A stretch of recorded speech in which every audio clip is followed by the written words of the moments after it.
রাজ্যে ক্ষমতায় এসেই অনুপ্রবেশ আটকাতে পদক্ষেপ নিয়েছে বিজেপি।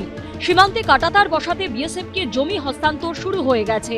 অনুপ্রবেশকারীদের নিয়েও বিজেপি সরকারের অবস্থান অত্যন্ত কঠোর। বিএসএফ তারা বিডিআর এর সঙ্গে কথা বলে তাদেরকে ডিপোর্ট করার ব্যবস্থা করবে, অর্থাৎ ডিটেক্ট, ডিলিট, এবারে ডিপোর্ট। ইতিমধ্যেই স্বরাষ্ট্র দপ্তরের তরফে নির্দেশ দেওয়া হয়েছে আটক বিদেশি নাগরিক বা ডিপোর্টেশনের অপেক্ষায় মুক্তিপ্রাপ্ত বিদেশি নাগরিকদের জন্য জেলায় জেলায় হোল্ডিং সেন্টার তৈরি করতে। 48 ঘন্টার মধ্যেই মালদার ইংরেজ বাজারে তৈরি হলো হোল্ডিং সেন্টার। জেলা প্রশাসন সূত্রে খবর, তৃণমূল সরকারের আমলে গড়ে ওঠাই 4 তলার কর্মতীর্থ ভবন অব্যবহৃত অবস্থায় পড়েছিল। ইতিমধ্যে এই হোল্ডিং স্টেশনে নিরাপত্তার জন্য সিসিটিভি বসানো হয়েছে। 12 জন পুলিশ, 3 জন সিভিল ডিফেন্স, 3 জন সিভিক ভলেন্টিয়ার রাখা হয়েছে।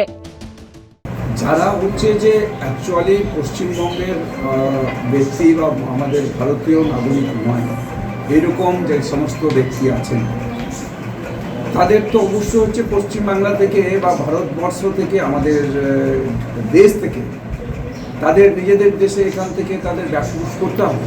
যা এতদিন ধরে তৃণমূল কংগ্রেস যা আমাদের রাজ্যটাকে ওই রোহিঙ্গাদের, সন্ত্রাসবাদীদের, জিহাদিদের একটা করিডোর হিসেবে ব্যবহার করার সুযোগ করে দিয়েছিল।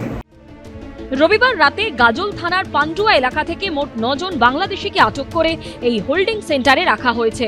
ধৃতদের মধ্যে 3 জন মহিলা এবং বাকি 6 জন নাবালক ও নাবালিকা রয়েছে। জেলা পুলিশ প্রশাসন সূত্রে খবর, ধৃত বাংলাদেশিদের কাছে ভারতীয় কোনো নথি পাওয়া যায়নি। দীর্ঘদিন ধরে তারা গাজল থানার পান্ডুয়া এলাকায় ঝুপড়িতে আস্তানা গেড়েছিল। রবিবার রাতে বিষয়টি জানতে পেরে পুলিশ তাদেরকে আটক করে। যদি কেউ অবৈধভাবে ঢুকে থাকে, সে রোহিঙ্গা হোক বা অবৈধ যে কেউ ঢুকে হোক, তাকে অ্যারেস্ট করে কোর্টে পুলিশ প্রডিউস করে, কোর্ট তাকে জেলে পাঠায়, জেল থেকে নির্দিষ্ট ট্রান্সপোর্ট দিয়ে পুশব্যাক করা হয়, এবং এটা কিন্তু একটা ধারাবাহিক প্রসেস, এটা নতুন নয়। সেক্ষেত্রে তো সেই প্রসেসটাকেই ফলো আপ করা তো যেতেই পারে। শনিবারই স্বরাষ্ট্র এবং পার্বত্য বিষয়ক দপ্তরের ফরেনার্স ব্রাঞ্চের তরফে এই নির্দেশিকা সমস্ত জেলা শাসক ও পুলিশ সুপারদের পাঠানো হয়।